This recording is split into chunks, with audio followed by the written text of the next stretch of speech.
Bismillahir Rahmanir Rahim, the Prophet in the battlefield. What a great honor to talk about our great Prophet, the greatest human being that ever existed, Sallallahu Alaihi Wasallam. May Allah's peace and blessings be upon him.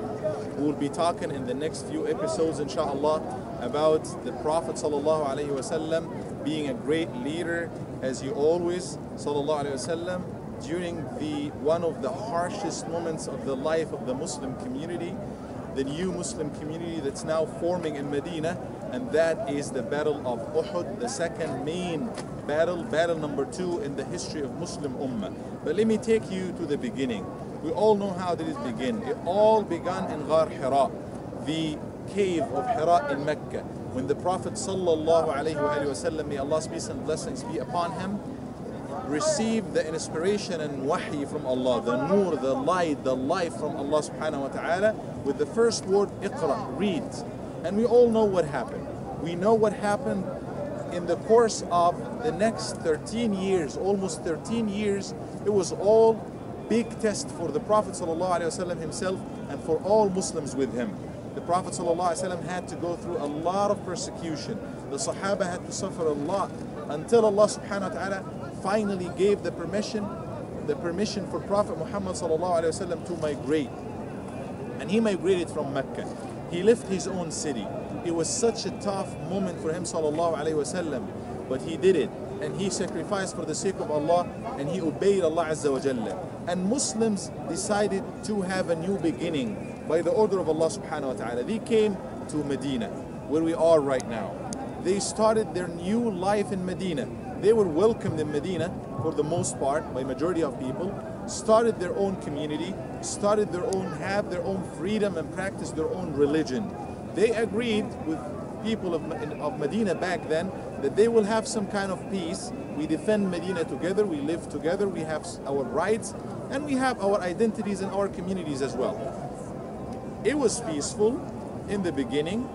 They started practicing their religion. They are happy. The migration happened, and the immigrants, Muhajirun, and the Ansar, the residents of Medina, welcomed them. They formed such a beautiful community. But guess what? Subhanallah, the test was not over.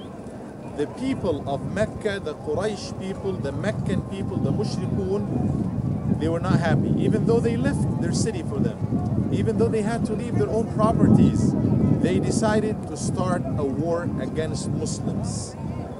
They did it. The War of Badr, the first main battle, happened. We're not going to talk about it in detail, maybe later inshallah, but we all know that Muslims won. It was a sweeping victory when Allah subhanahu wa ta'ala gave them Nasrun Mubin, a manifest and clear Nasr from Allah subhanahu wa ta'ala. Victory that was all from Allah subhanahu wa ta'ala. And for the first time, Muslims felt very proud of themselves. They were so confident now. Mushrikun, on the other hand, the people of Mecca, they lost a lot of their leaders, and they decided to take revenge. They would not let it go.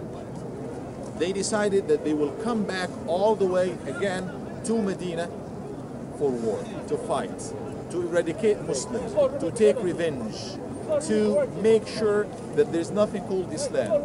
What is the reason? Nothing but to eradicate Muslims and take revenge, and they decided to come. The time was year 3 after Hijrah. In the month of Shawwal, they came, and they were at this very place in here, close to the mountain of Uhud, to my left right here.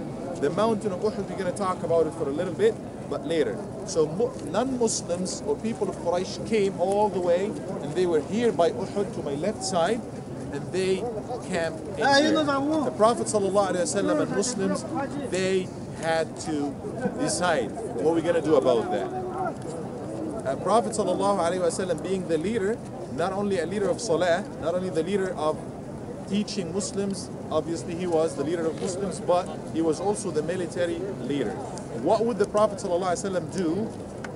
How would it unfold from now on? That's what we're going to know, inshallah, and touch on in the next episode. May Allah bless you all. Keep tuned, and we'll be talking in the next halaqah, in the next episode, what did the Prophet ﷺ and Muslims do to deal with the enemies who are coming to attack them all the way in their own city here in Uhud. Stay tuned. Assalamu alaikum.